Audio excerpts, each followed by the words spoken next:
मैं तो सोच रहा था कि आपको सम्मानित करता रहूं अच्छे काम के लिए। देवेश जी, मनिंदर जी, देश भर के लगभग हर राज्य से पधारे हुए एफपीओज के साथीगण, किसान बहनों और भाइयों, आप सबको प्रणाम, आप सबको नमस्कार, आप सबको राम राम।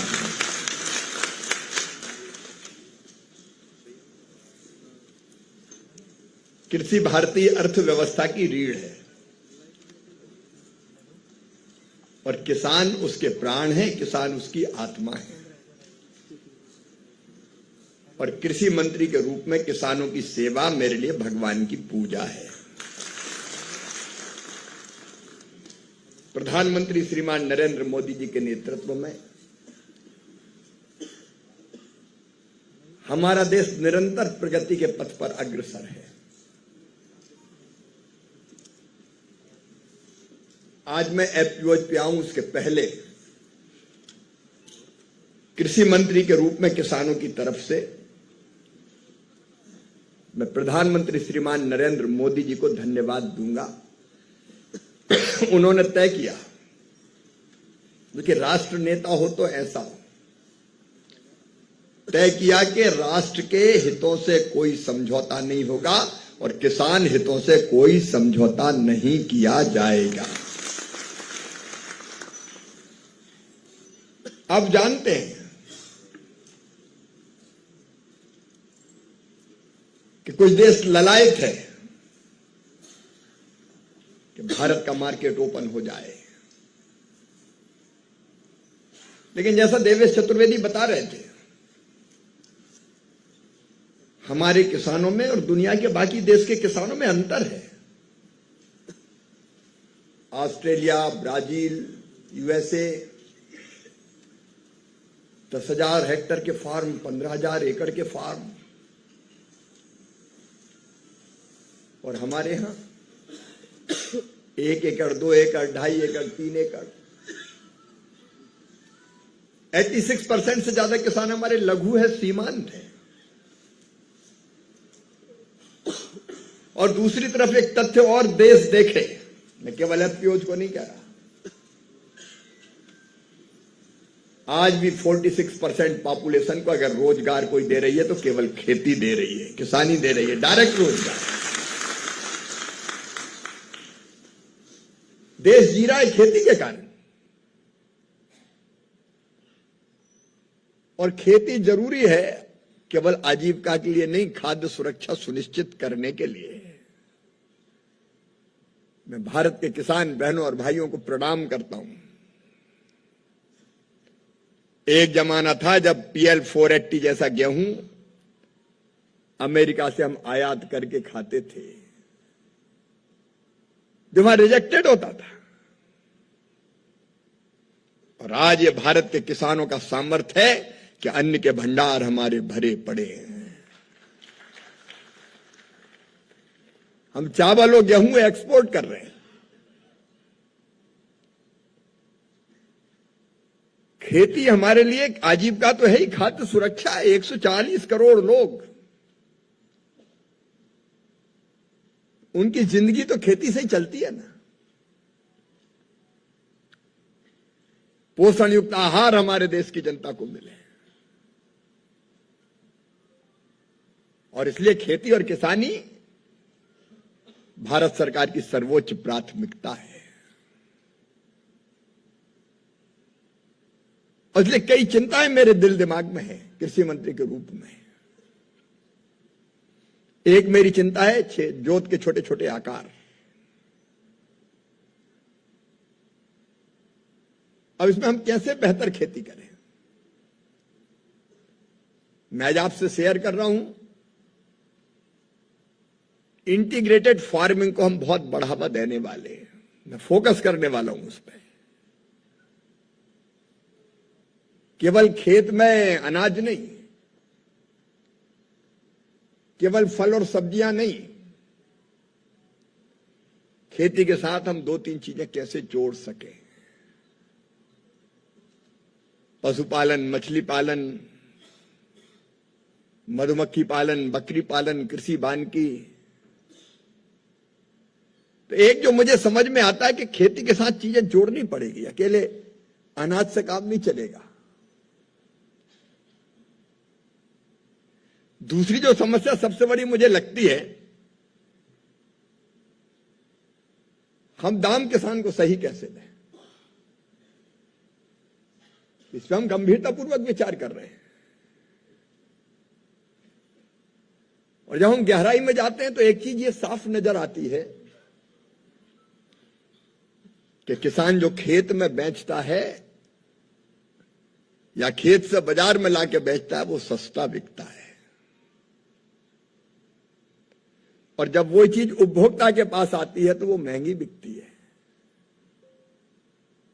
मैं आजकल हर सप्ताह समीक्षा करता हूं, पूरी कृषि की हालत क्या है, मानसून कैसा है, उत्पादन कौन सी चीज का हुआ है, रेट्स क्या हैं। तो प्याज के रेट अभी कम है, लेकिन कई शहरों में देखो तो प्याज आज भी 25-26 रुपया किलो बिक रहा है।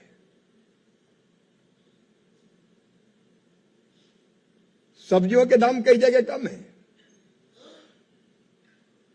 लेकिन शहरों में देखो तो वही सब्जी दुगने तिगने दाम पे बिकती है।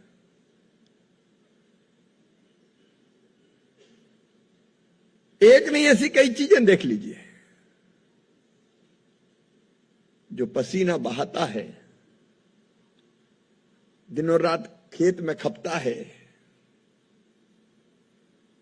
उसको रेट कम मिलते हैं अपने गांव में, अपने खेत में या उसके आसपास। और जब वही चीज बड़े शहरों में आ जाती है तो उपभोक्ता को जिस दाम पे बिकती है, तो किसान और उपभोक्ता के दाम में, मिलने वाले दाम में बहुत अंतर होता है। मेरी चिंता है कृषि मंत्री के नाते, मैं आपसे शेयर कर रहा हूं कि इस अंतर को हम कैसे घटाएं। किसान इनपुट खरीदने जाता अलग अलग ज्यादा जाता है, तो ट्रांसपोर्टेशन और बाकी चीजों में भी खर्चा होता है। कीमत भी कई बार ज्यादा देनी पड़ती है। दूसरी चीज यह है कि जब वो बेचता है तो मिडिलमैन ज्यादा लाभ उठाता है। देखिए 6-7 चीजें दिमाग में है। खेती को और लाभ का धंधा बनाने के लिए एक, उत्पादन बढ़ाना है। पर हेक्टर उत्पादन अभी भी हमारा कई चीजों में काफी कम है। हमारी कुछ मर्यादाएं हैं। हम अब जीएम सीड्स अभी हमारे देश में अलाउड नहीं है, लेकिन हम लगातार रिसर्च, शोध और अनुसंधान कर रहे हैं कि अच्छे बीज किसान को कैसे दें। उत्पादन की पहली शर्त है अच्छा बीज। हम एक सीड एक्ट भी जल्दी लाने वाले हैं, जिसमें बीज ठीक कीमत पर मिले, अनाप शनाप उसकी कीमत ना हो, उसका भी प्रावधान कर रहे हैं। और गलत बीज अगर किसी ने दिया तो उसके खिलाफ कड़ी कार्रवाई का प्रावधान भी हम कर रहे हैं। कई बार अंकुरण नहीं हुआ, अफलन हो गया, फली नहीं लगी, सीड एक्ट के दायरे में इन सारी चीजों को हम लेने की कोशिश कर रहे हैं। हम सीड एक्ट भी लाएंगे, हम पेस्टिसाइड एक्ट भी ला रहे हैं। कड़ा बना रहे हैं उसको। पता चला घटिया दे दिया, बेकार दे दिया, किसान के पैसे लग गए। कई जगह पे ऐसा हुआ कि डाला तो फसल सूख गई। खरपतवार के लिए डाला था, खरपतवार बच गया और फसल सूख गई। इसके लिए हम कड़ा कानून बनाने वाले हैं। हमारी कोशिश रहेगी संसद के बजट सत्र में हम उसको ले आए। लेकिन मूल चिंता है अच्छे बीज मिले उत्पादन बढ़ाने के लिए, बीज ठीक कीमत पर मिल जाए,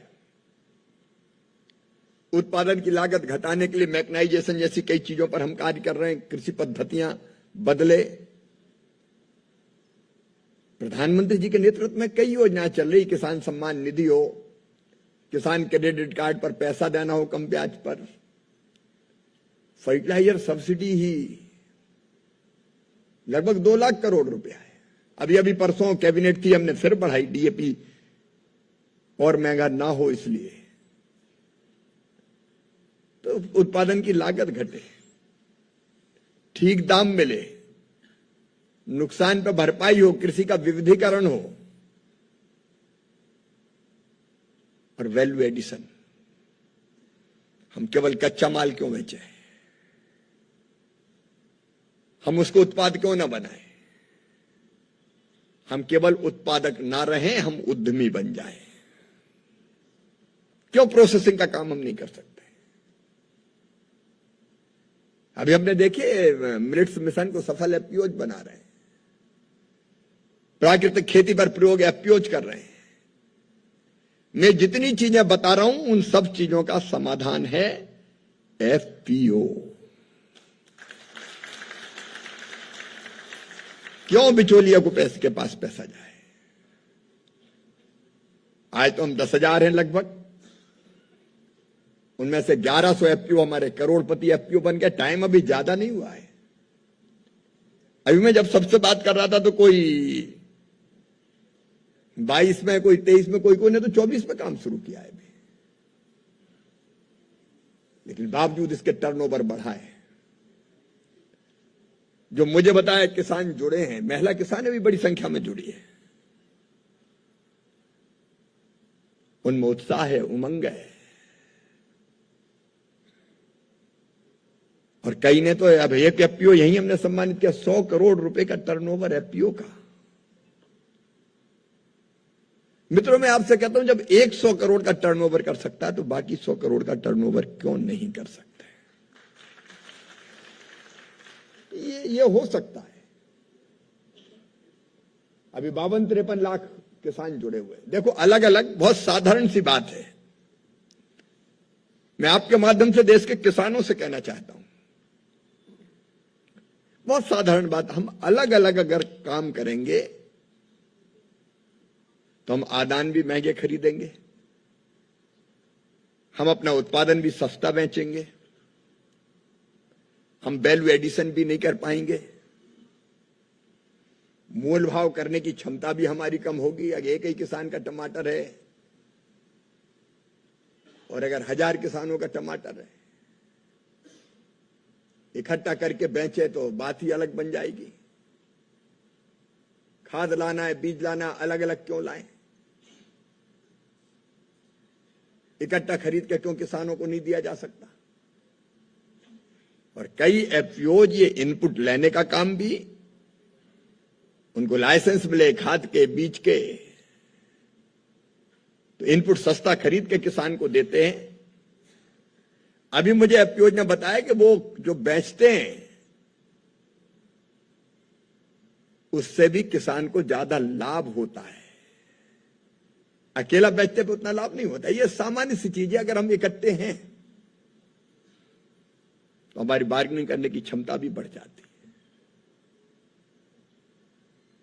और फिर ये बीच के लोग प्रोसेसिंग क्यों करें? किसानों के उत्पाद का प्रोसेसिंग किसान क्यों ना करे? क्यों टमाटर की प्यूरी नहीं बन सकती, सॉस नहीं बन सकता?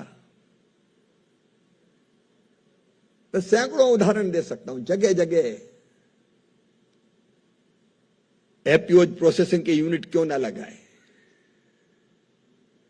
लाइसेंस देने का काम चल ही रहा है अभी। फिर सामूहिक रूप से अगर हम पैसा लेना चाहेंगे बैंकों से या अन्य संस्थाओं से तो उसका विश्वास बढ़ता है, आसानी से हमको लोन मिल सकता है। फिर अपने उत्पाद के लिए आसमान खुला है। शुद्ध उत्पादों की बहुत जरूरत है मित्रों। प्राकृतिक हो, ऑर्गेनिक हो, शुद्ध हो, गुणवत्ता वाले उत्पाद की कीमत हमको ज्यादा मिलेगी। तो जो जितनी मेहनत करेगा, प्रचार प्रसार, आधुनिक टेक्नोलॉजी का इस्तेमाल, वो उतने ही ऊंचे आसमान में उड़ सकेगा। केवल एक एफपीओ 100 करोड़ का नहीं, कई एफपीओ 100 करोड़ के टर्नओवर के हो सकते हैं। हमें क्षमता है, प्रतिभा है, योग्यता है, लगन है। आप में से ही कई लोगों ने चमत्कार किया है। इसलिए आइए कुछ लक्ष्य हम निर्धारित करें। नहीं, ये सम्मेलन हमने केवल इसलिए नहीं बुलाया कि कर्मकांड पूरा हो जाए। मैं आपको एक खुला निमंत्रण देता हूं। मैंने आज पूछने की कोशिश की कि आपको आपके सजेशंस क्या है।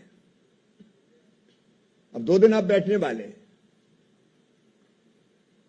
मैडम, एक सत्र ओपन केवल इसलिए कि एफपीओ के सुझाव क्या है, लोगों को खुला चिंतन करने दीजिए।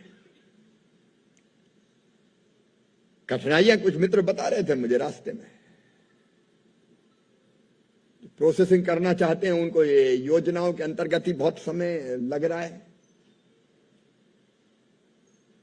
केवल कृषि विभाग का काम नहीं, हमको बाकी विभागों को भी जोड़ना पड़ेगा।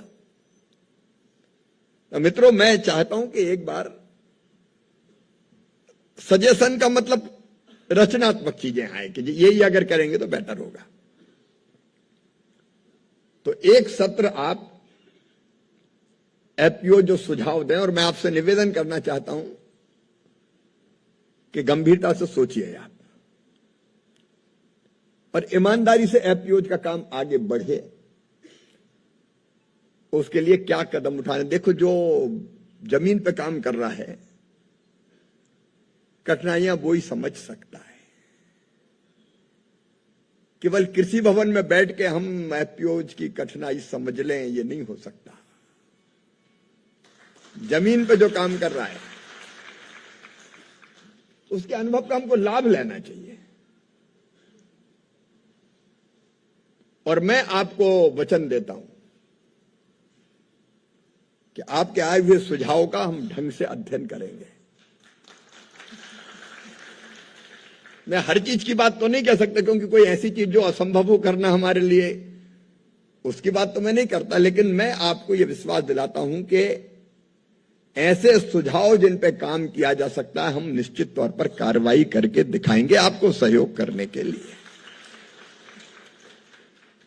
बाकी भी आपके सत्र होने वाले जिनमें आप अलग अलग विषयों पर चर्चा करने वाले, लेकिन सजेशंस वाला एक खुला सत्र हो जाए और आप ये गंभीरतापूर्वक सुझाव दें, ये मेरा आग्रह है। मित्रों, अभी लगभग 52 लाख किसान एफपीओ से जुड़े हैं, और जो जुड़े हैं वो फायदा महसूस कर रहे हैं। आप बताओ, कर रहे हैं कि नहीं कर रहे हैं? बोलिए ना, कर रहे हैं कि नहीं कर रहे हैं? तो ये केवल 52 लाख क्यों रहे? क्या हम ये टारगेट बना सकते हैं कि हम एक आध साल में कोशिश करें और 2 करोड़ किसान को एफपीओ से जोड़ दें?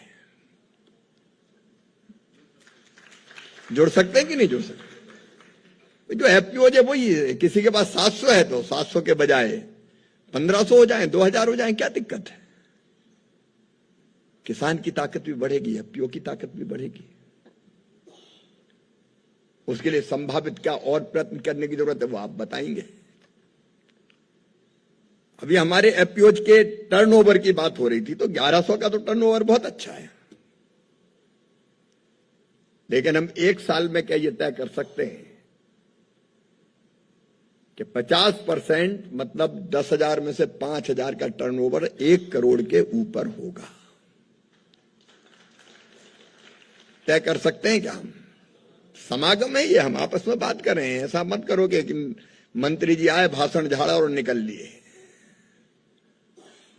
हाँ करेंगे तो मिलके करेंगे, करना जमीन पे आप है, आपको हम सहयोग करेंगे। आपको हम और आप मिलके एक यूनिट है, हम आपके सहयोगी हैं विभाग। हम राज्य सरकार को भी प्रेरित करेंगे कि आपके साथ मिलके और सहयोग करें। तो कम से कम 50% का सालाना कारोबार 1 करोड़ हो जाए, ये हमारा टारगेट होना चाहिए। गुणवत्ता पर हम ध्यान नहीं, देखिए चीज वही बिकेगी जिसमें क्वालिटी होगी। प्रधानमंत्री जी ने स्वदेशी का मंत्र दिया है।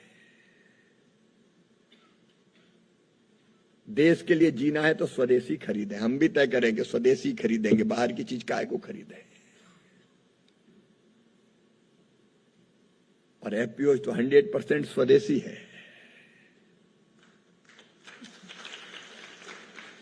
और इसलिए क्वालिटी, गुणवत्ता कैसे बढ़े,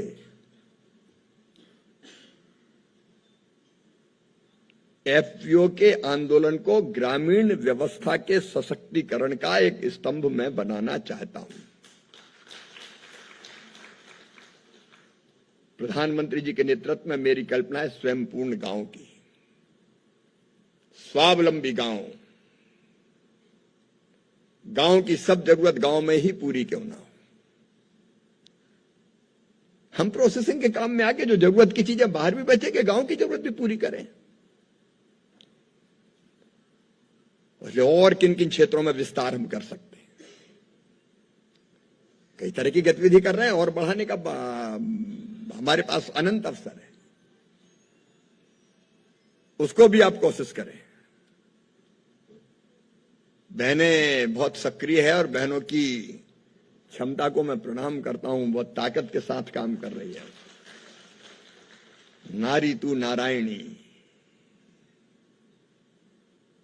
मैंने पूछा बहनों से कि बहनें वैसे ही एफपीओ में या सही में कुछ कर रही हैं। बोले नहीं नहीं, बहुत एक्टिव है। हम ये भी लक्ष्य तय कर सकते हैं कि एफपीओ के जो सदस्य अगले बनेंगे उनमें 50% बहनें ही होंगी। महिला सशक्तिकरण की दिशा में बड़ा कदम होगा। हम यहां से कोशिश करें एफपीओ के पास बीज, खाद और कीटनाशक का लाइसेंस हो